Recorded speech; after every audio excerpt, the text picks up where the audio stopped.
May we continue with what we were talking about yesterday.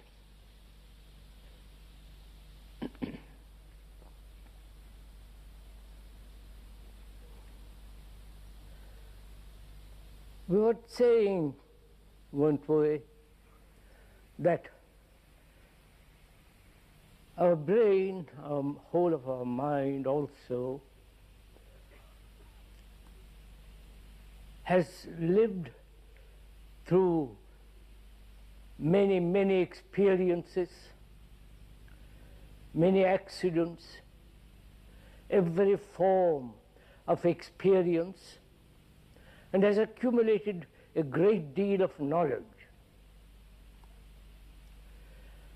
And that knowledge has formed a pattern according to which we live.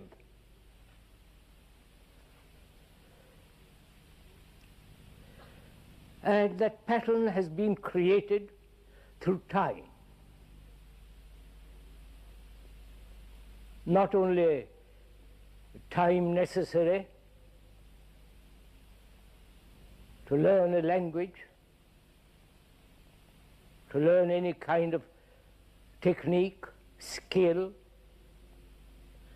but also that very knowledge has created a whole structure of our existence, psychologically, inwardly, inside the skin, as it were. And apparently, after many, many million years, we have hardly psychologically changed at all. We have become more modified, more cunning,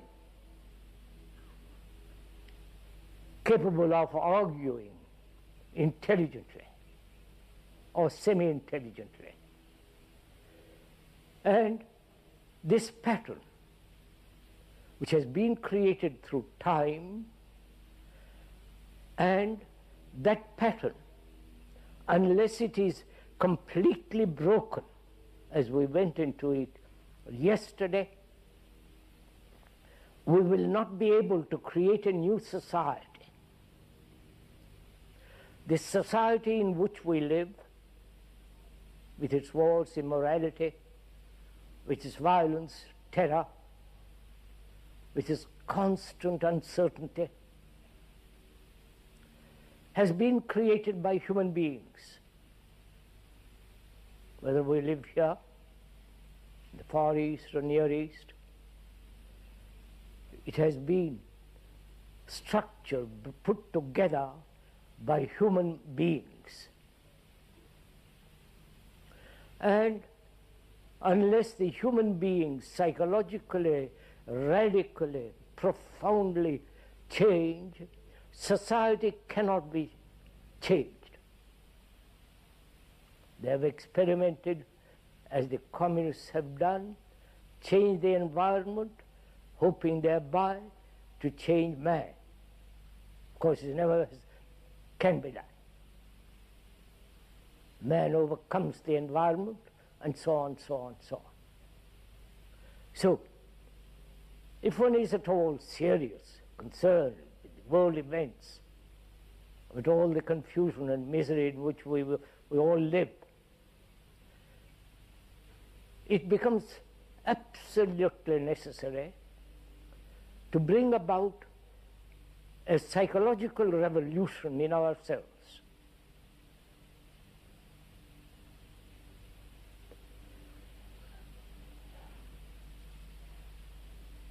We said thought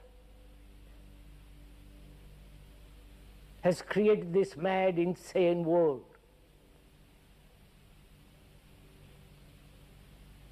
Thought thinks that it is rational, capable, in certain fields, in the technological, in the world of commerce, and so on. There it is fairly rational. But psychologically, it is totally irrational. Thought, as we said yesterday, is the outcome of memory, experience, knowledge. And we also said yesterday that thought is matter. And whatever it creates must belong to that.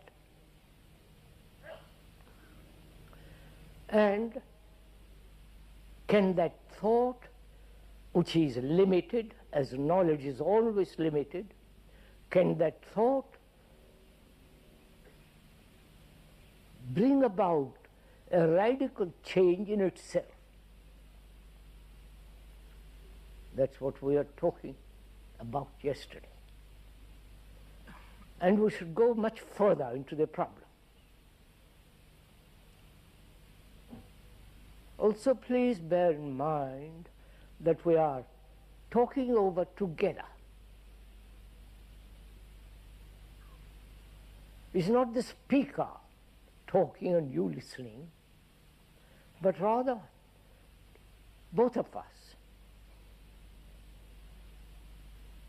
You exercising our brain, our capacities, our intellect, if we are rational, think over this problem together. Which does not mean you accept what the speaker is saying, but rather, together, you and he go into the matter. You know, it's an extraordinary thing. In the Eastern religions, doubt is encouraged. To doubt. In the Western world, religious world, doubt is substituted, faith is substituted for doubt. You understand what I'm saying? So, our minds are rather more inclined to accept rather than to examine. Our brains refuses to see something new because it's caught in the same old pattern. And we are going to examine that pattern. Because we are not advocating any faith, on the contrary. We're not saying that you must believe or not believe. We're not doing any kind of propaganda, which is all too silly in these matters. So we're going together examine the whole issue that's involved in our human existence. If I may suggest, please don't take notes. One can't pay attention while you're taking notes. Sorry. And please don't take photographs and or tape records and all that kind of thing, because it disturbs others. So kindly refrain from doing all that kind of thing. I hope you don't mind. It's not a matter of copyright or anything of that kind. It's merely for the convenience and the distraction that takes place when you're taking photographs and so on. What we are trying to do together is to examine what is going on now, not only in the world, but also in ourselves, as we read last few talks. So we're asking whether this pattern of existence in which the brain has established itself seeking security, was the primary need for the brain. to be completely secure. Whether that security is in an illusion or in some fanciful idea or some romantic concept or is in an image, spiritual, religious, and all that kind of thing, or the image that you have about your wife or your husband or your boyfriend, girlfriend, and all that business. So the brain is always trying to find security, because it's only there then that it can function somewhat skillfully. This pattern has been put together by desire, first by thought, by desire, through attachment, through greed, and though it is caught in fear, it seems incapable of escaping from that, or overcoming that, or being free from it. If you will kindly examine these three things together, that is desire, though we examined together yesterday and the previous talks the whole movement of thought, desire, greed, attachment, fear. That's the pattern in which we're caught.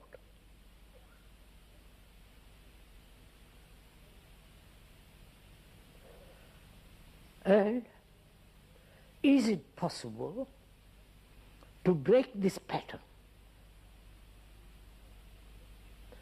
Please inquire together with the speaker. That is, let's think over the matter together. Not that I am explaining and you are accepting, or you are rejecting and so on, but that is the problem that confronts us.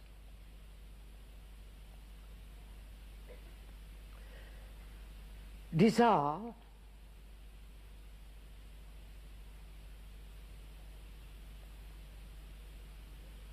has created so many problems, both sexual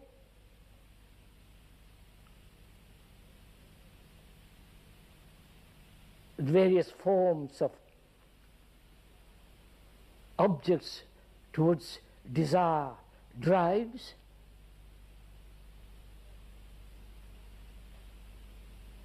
and desire to achieve success, desire to be better than somebody, and so on, so on. This whole competitive existence of human beings. Perhaps competition is destroying the world. Superpowers, and so on. The importance given to success, to fulfillment, to achievement, and so on. So we have to examine together the nature of desire. We are not saying you must suppress or fulfill desire or evade or overcome, but we are examining the whole momentum, the movement of desire. We're following each other?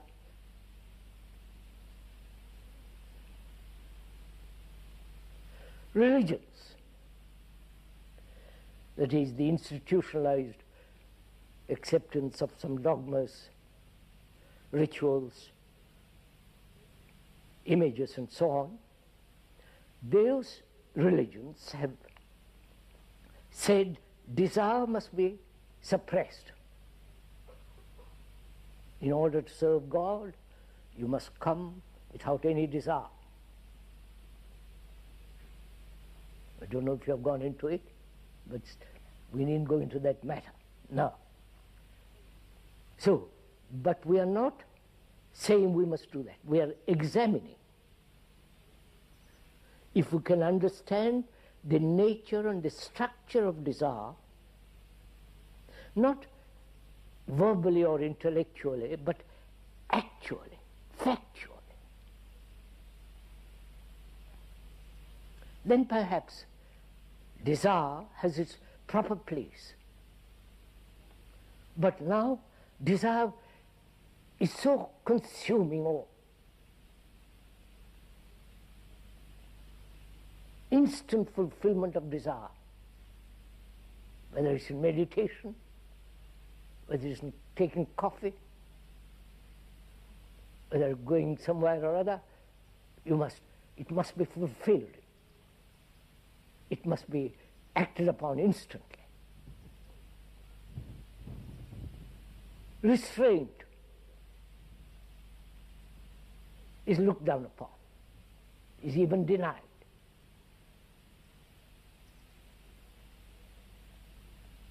But we are saying, before we do anything about desire, whether it's right or wrong, whether it's noble or ignoble, whether it has proper place in society and so on, we must understand the nature of it. Right, sirs? Are we following each other? Good. What is desire?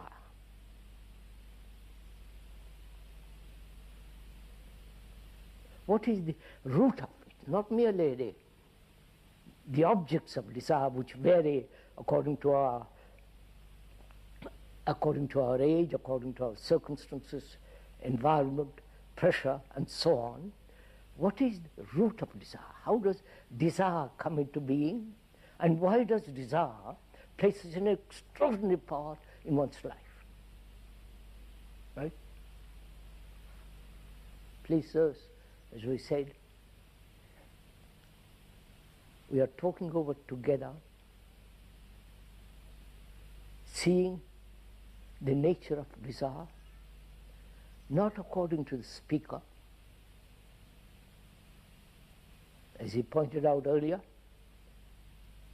Then we must have doubt. Doubt is a very cleansing thing. But also, doubt must be kept on a leash, as you keep it on a dog is kept on a leash. You must let the dog go sometimes, run. But also you must keep it on a leash occasionally. So in the same way, doubt is an extraordinary quality of cleansing the mind. But also it must be kept on a leash. So we are saying, together, let us talk over the nature of desire and find out its proper place. What is desire? How does it come into being with all of us? With the most highly sophisticated, educated intellectuals, with the ordinary person, and also with all those monks and saints who are consumed by desire. You may take a vow of celibacy, as the monks do all over the world, but desire is burning in them. So we must carefully examine this thing. Right, sirs?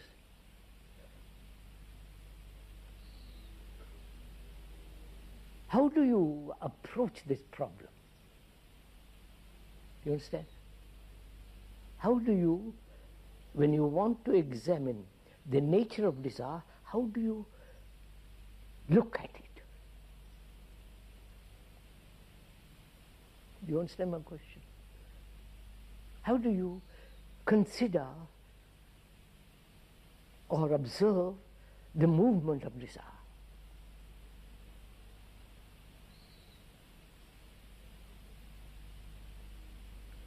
If you're conditioned, your approach will naturally be partial. If you are enormously consumed by desire, then it will also be very limited. But to examine the nature of it, one must have somewhat of free mind. Right, sirs? So let's do it together.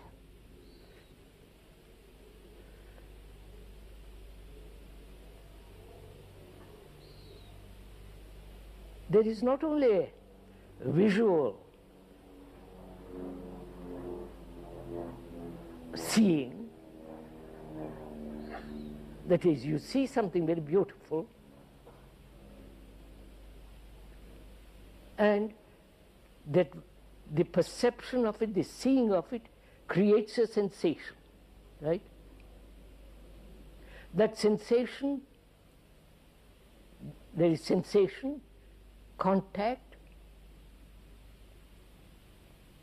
right? The seeing, the sensation, the contact, then what takes place after that? You understand my question? What I'm saying? You see something, a woman, man, car, picture. This seeing creates the sensation. Then the touching of it. Then what takes place?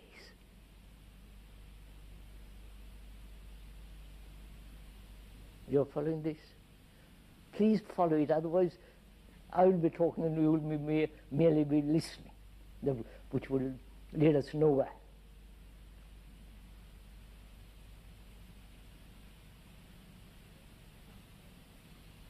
So where does desire begin? Seeing, contact, sensation. Then thought creates the image,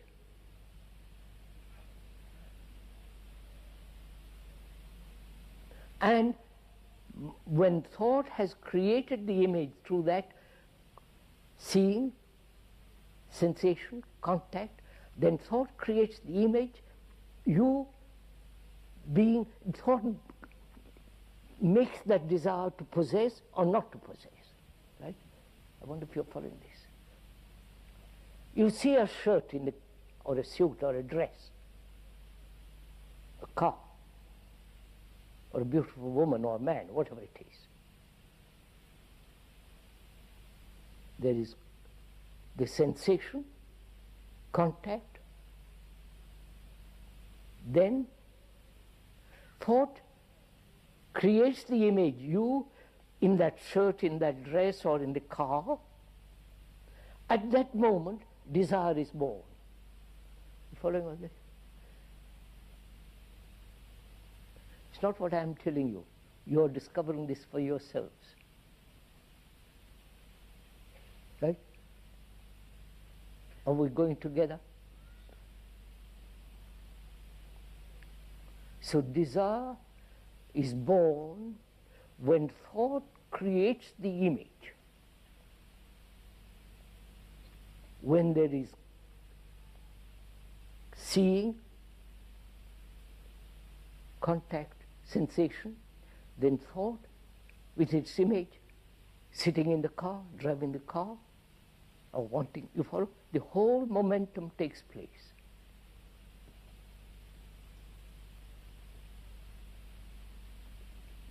Then arises the question, if you're interested in it, is it possible to see something, the sensation is natural, the contact is natural, but to see when thought arises with its image, desire creates all kinds of complications. Right? I wonder if you're following all this. So the question is it possible for thought not to create the image at all? You understand? That is, seeing the car,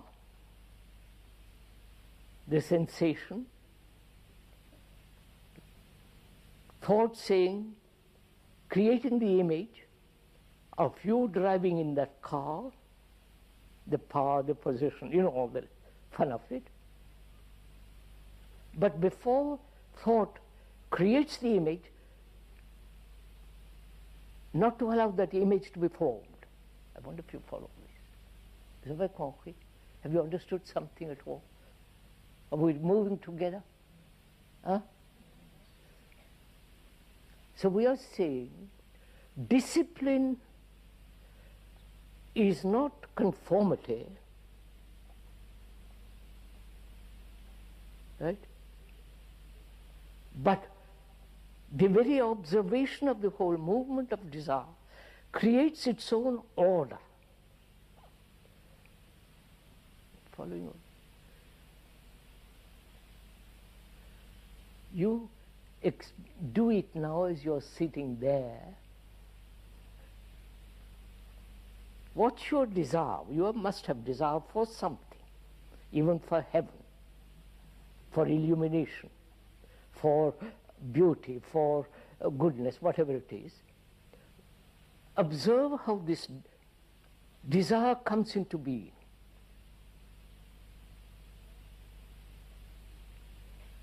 And the moment when thought creates the image, then there is the whole of that energy directed. You follow? Are you capturing something?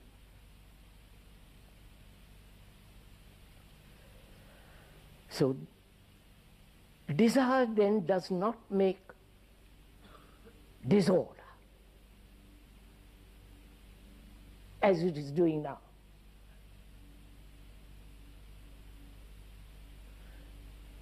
That is, then, in the understanding of the nature of desire, that very understanding is order, in which there is no suppression, no conformity, no conflict. Have you understood any of this? Well, sir, have some of you understood? Not understood. See how the desire works for yourself. Then you will see that every form of controlling desire, suppressing desire, overcoming desire, ends. Because you see how desire comes into being. And before it arises, you are aware the whole nature of the movement of desire. I wonder if you understand it, sir? I must talk to someone, I don't know. You know.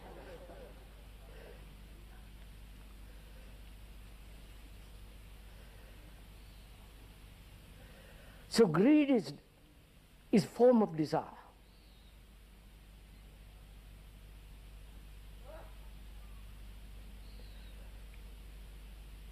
Greed is encouraged by by the industrialists, by the commercial, all that business. It's encouraged. And that's become an immense problem in this world.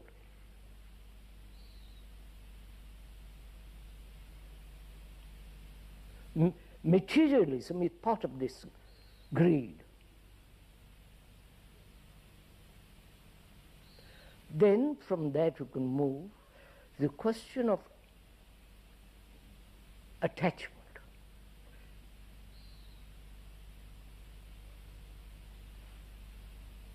Most of us are attached to something or other. May be a piece of property, old furniture, or a picture, or an idea, or a belief, or an experience. Watch yourself, please. You know you're attached to something, or to a person, to some experience that one has had. Where there is attachment, please listen, just observe the consequence of attachment. We're not saying you mustn't be attached, just observe the nature of attachment. And then out of that observation comes right action with regard to attachment. If you're attached to a belief, why, what is the nature of that belief? Who has created the belief? You understand? You're attached to a religious concept, a religious image, or to a person. What is implied in that attachment? First, please just listen. Understand? Just listen. Then we can move together. You know you're attached to something. Why? Is it that you are lonely?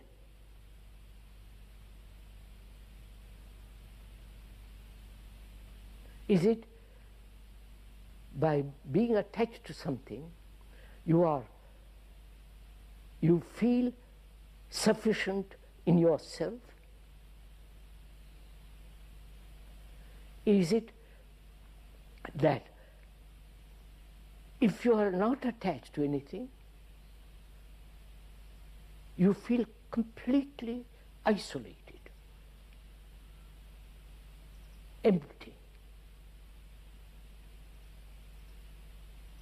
Is it being attached to a person gives you a comfort, security, a sense of identification? The consequences of all that is the loss of it, the fear of losing it,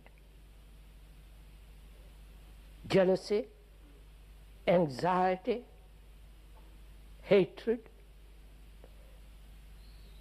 a sense of being deeply wounded.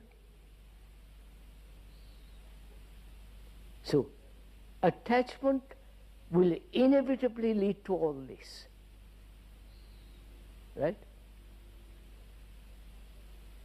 Now, when the speaker explains all this, is it an idea or an actuality? You understand what I'm saying?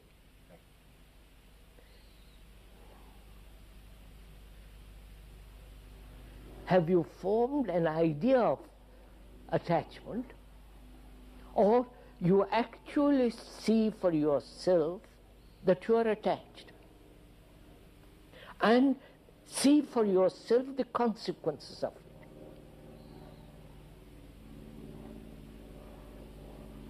And so it is not an idea which you accept, but you are observing the movement of attachment.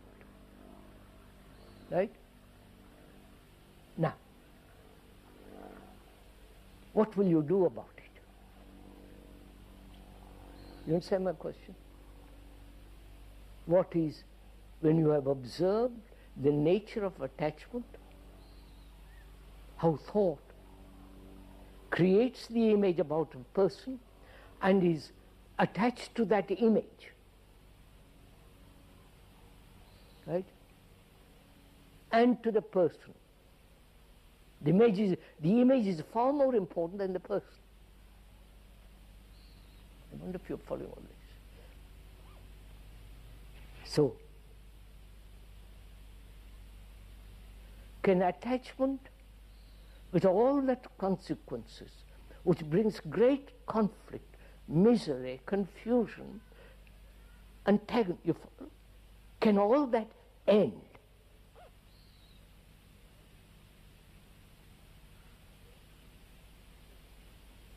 Then what takes place when you end attachment? You follow? No, sir, please, no. You understand my question? You are attached. You know, you have intellectually or actually observed the consequences of attachment, with its conflict, fear, and so on.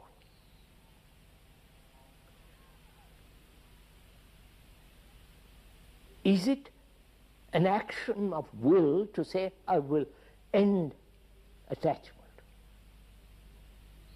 Or you have an insight into attachment.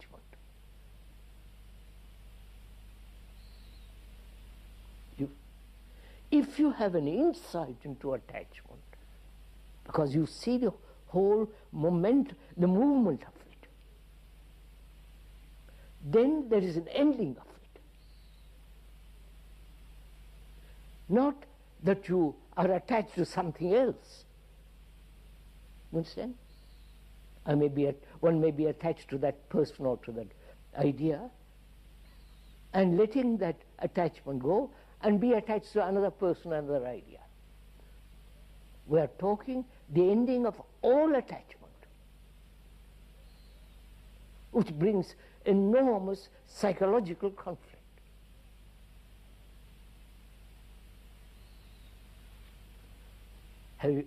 Have you the insight into it, and therefore end it?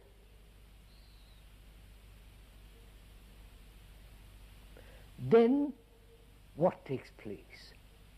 When you end something, you understand? When you stop drinking, if you do, or when you stop smoking,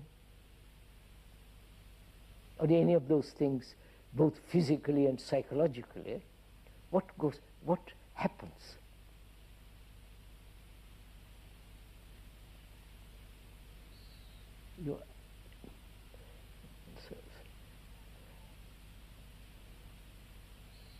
You want me to tell you? You see, that is the danger. That's how you create authority, dependence on another.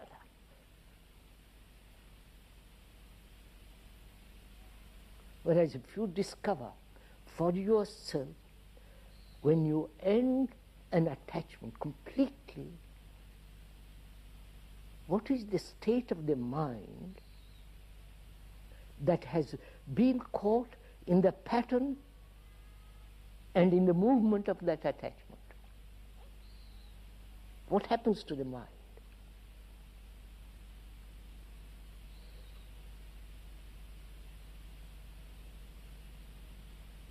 Something totally new takes place, doesn't it? You have broken the pattern of attachment. Therefore, naturally something other than this pattern comes into being. Bene, are you doing this? See, you're all so frightened. That's the root of it. So we have to examine what is fear.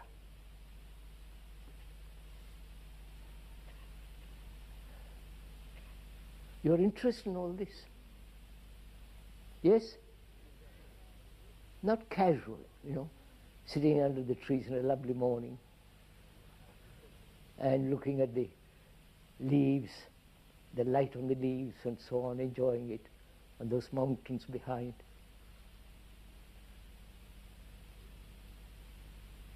We are saying something very, very serious. You can't play with this kind of thing.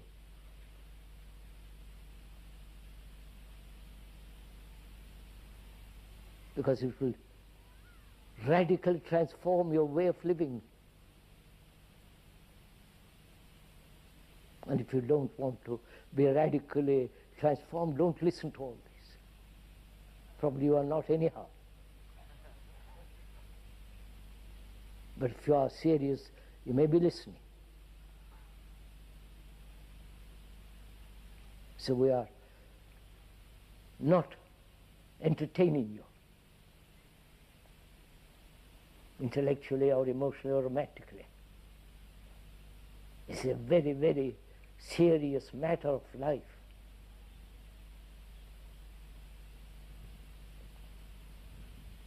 So we've said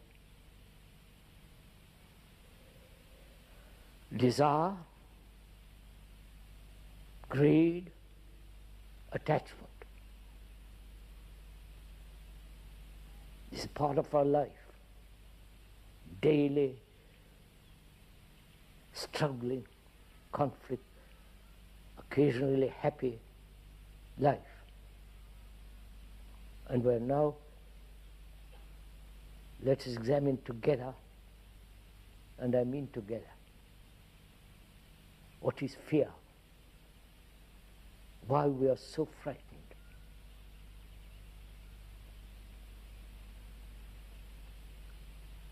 And this problem of fear has not been solved at all, though we have lived 1,000 million years. We're still carrying on in the same old pattern of fear.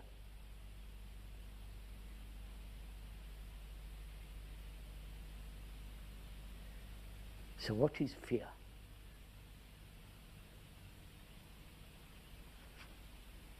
And isn't one afraid of letting go of attachment?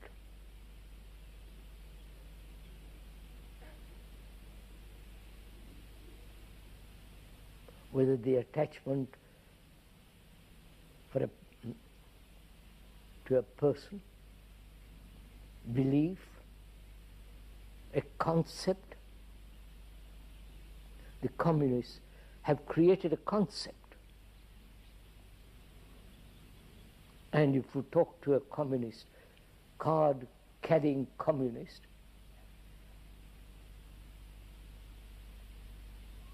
he's afraid to let that pattern go. He won't think of anything anew, right? Or talk to a very practicing Catholic or a Protestant or any Hindu Buddhist, it's the same thing. They're afraid. Because in that pattern, in a conclusion, in a belief, there is security. There's a sense of stability, strength. Whether that idea, that image, that concept be an illusion, that very illusion gives you security.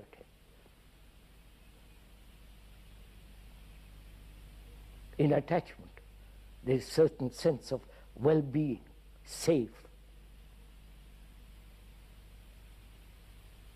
Right, sirs? We are not analyzing. We are merely observing the movement of fear, which is totally different from analysis. I know there are a great many analysts here. They think I don't understand, I'm a bit peculiar on this matter. rather conditioned, peculiar, rather crazy. I've met many of them, I know them. So we are not analyzing. I want to make this perfectly clear.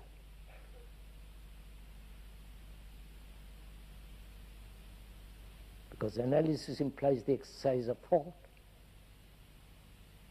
Thought is partial, limited, because all knowledge is limited. And always living within the shadow of ignorance. And analysis is a process of exercising knowledge that has been acquired and operating from that knowledge. We are saying quite the contrary. Observation is entirely different from analysis. Just to observe the nature of fear.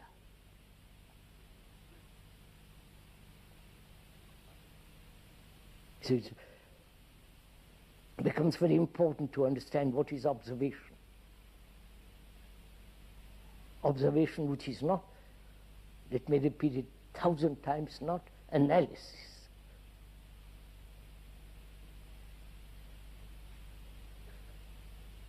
So what is observation?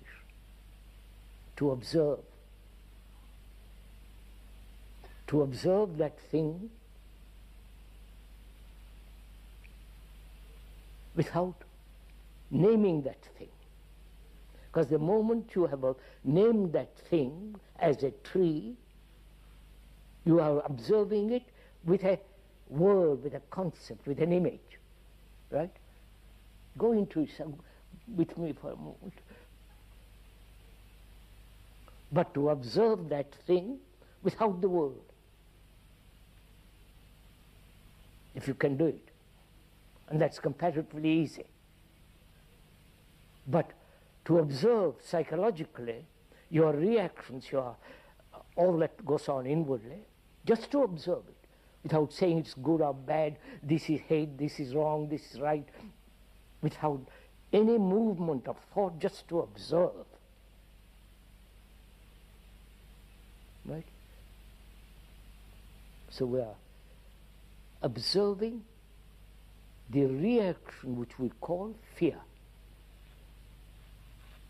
Fear that comes into being when you feel that it is necessary to have, not to be attached, not to, whatever it is.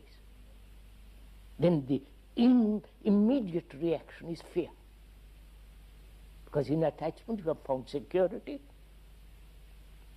safety, sense of protection.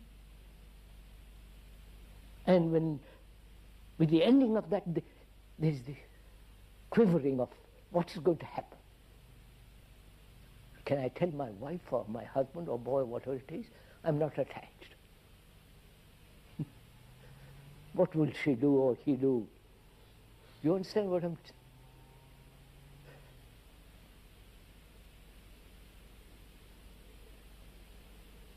So, we are now examining together we are observing the nature and the movement of fear.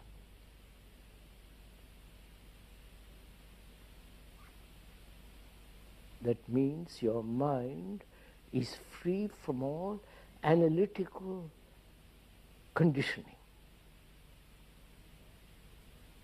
Right? Is it free? Or you hold that back, the analytical process, and you say, well, I'll examine, I will observe without analysis. That can't be done. That's only playing games. To observe, the whole sense of analytical conditioning must end. Otherwise you cannot observe properly, accurately.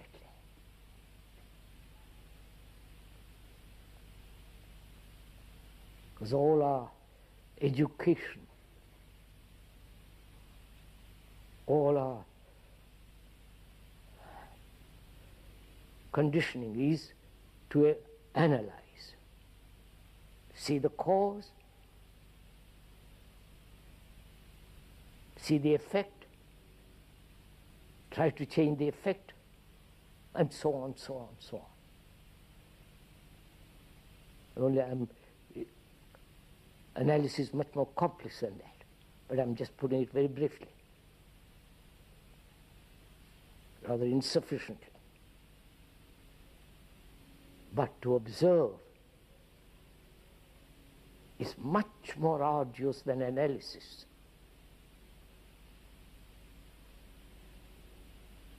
To observe your wife or your husband or your boy or whatever it is, without the image that you have created about that person. You understand my question?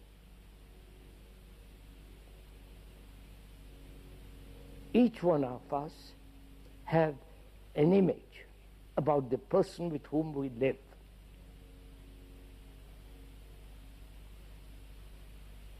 And that in that image there is security. But that image is not the actual person.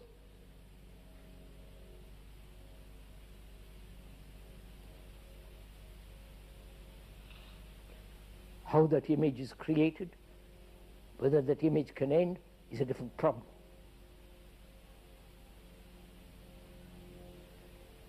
Which is, that image is created by thought, by constant interaction,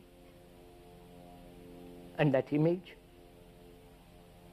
is with which we live.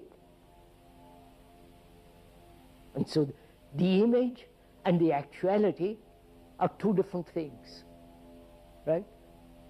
And so there's conflict, obviously.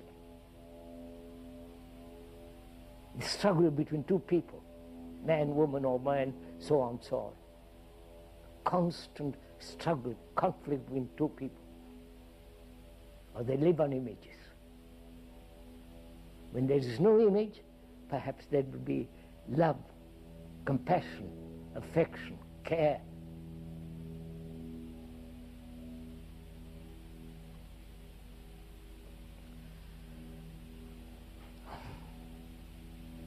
So, let us together observe the nature of fear. Why, after millions and millions of years, we have not resolved that problem? You understand my question, sir? Why?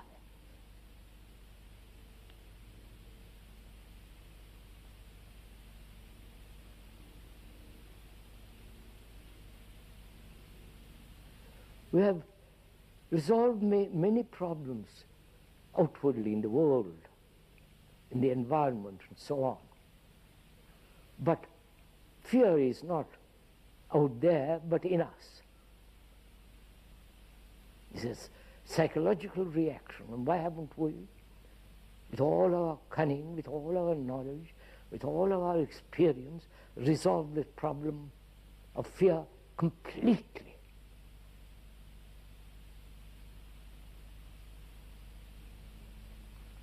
Is it we have never looked at ourselves, but always relied on others to tell us what we are?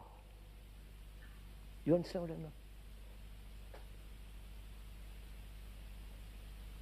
We have never looked at ourselves, actually what we are. Not according to the philosophers, psychologists, and the experts, because they themselves have never looked at themselves. They have ideas about themselves.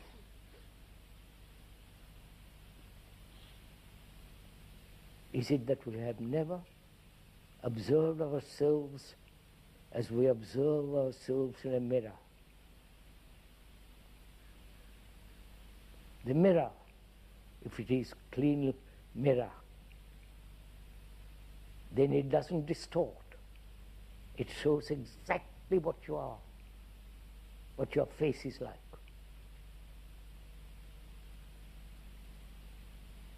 But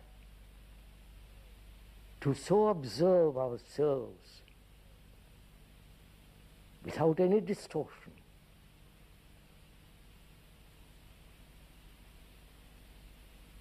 demands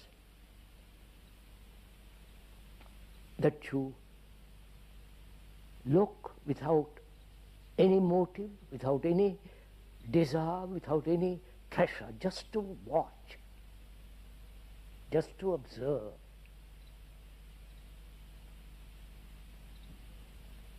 So similarly, we are going to observe the movement of fear. Most of us are afraid. We're not talking about physical fears, that's also involved, but losing a job, all that.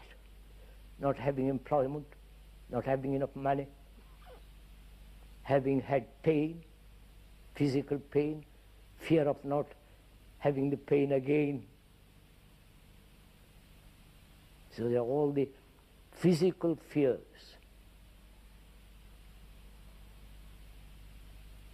And it's much more important to understand first the psychological fears, because then perhaps we can do something about physical fears more sanely, rationally.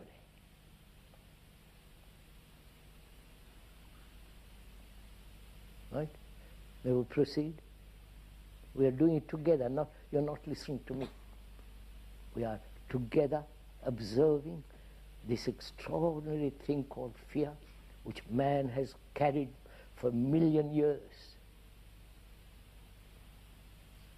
And the speaker says it can be ended completely, psychologically. All fear. If you have the capacity to observe this fear, not direct it, not say I mustn't have it or I must have it, I must, all that. What is fear?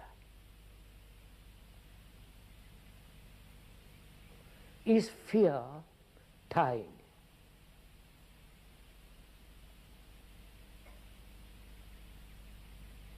You understand? Time being that which has happened yesterday and that which might happen tomorrow. You understand? Which is time. Is that the cause of fear? Go into it slowly. Let's go into it slowly. Because when we have finished observing fear this morning,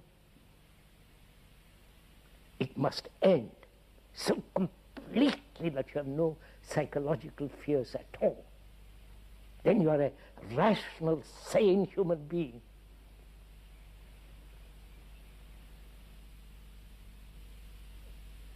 Is fear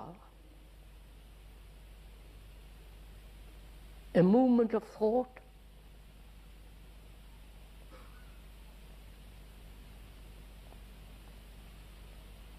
You understand?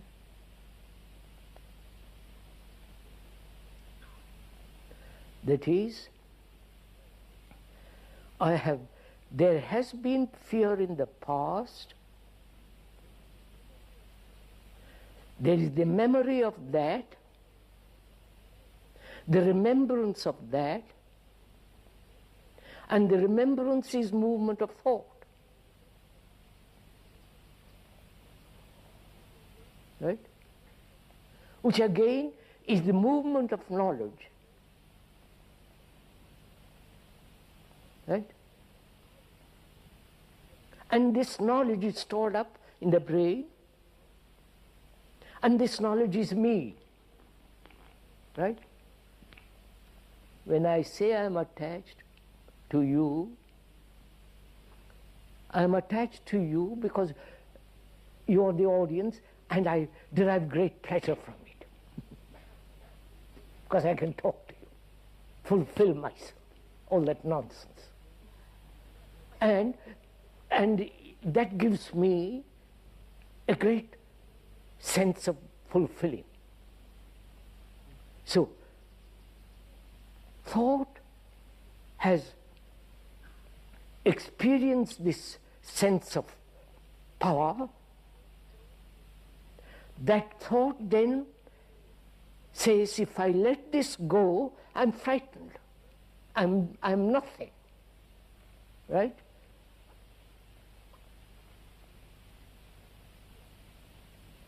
So is fear the cause of me, I? Go into it, sirs. This is a very serious thing we are saying. As long as there is this central entity with its self-centered activity, which is desire, attachment, greed, you will always have fear. Right?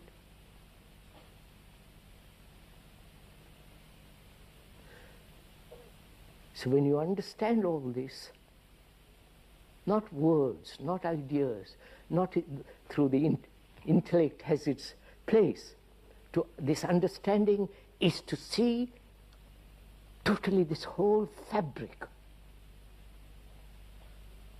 That means to have immediate insight into the nature of fear.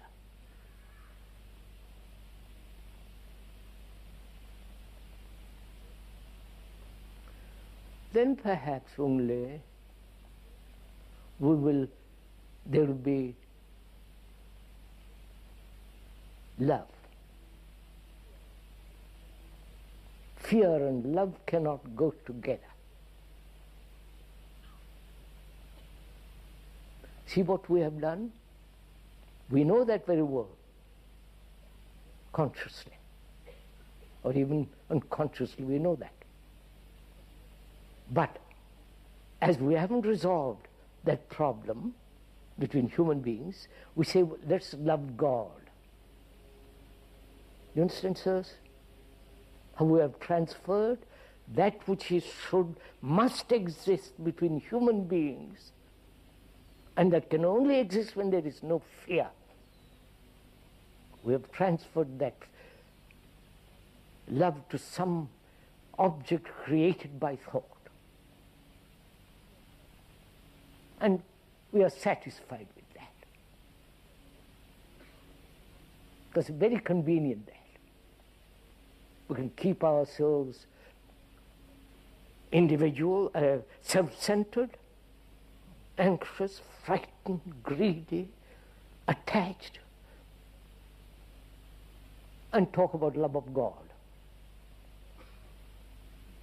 which is sheer irrational nonsense.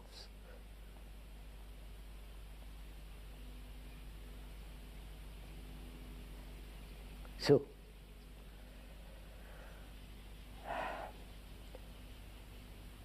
at the end of our talking together this morning,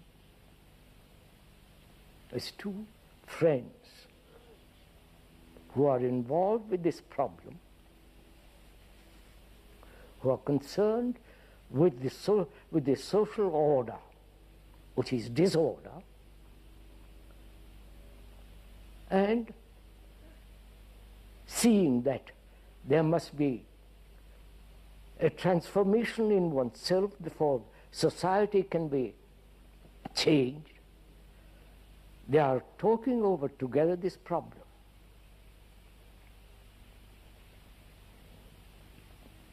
Of desire,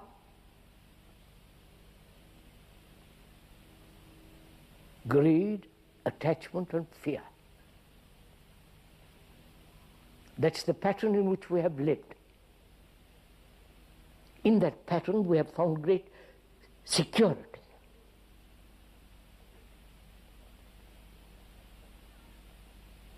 And that pattern has, in that pattern there is fear. And seeing that totally is to have is to have an insight into it. And when you have an insight, the whole problem is completely changed, broken.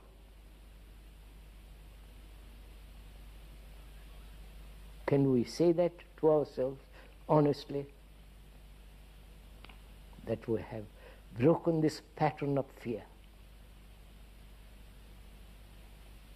When you walk out of this place, to know, to be free of this thing.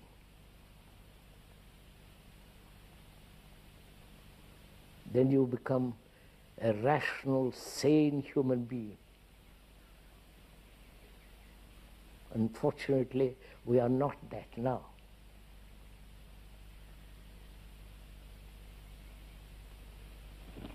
What time is it, sir?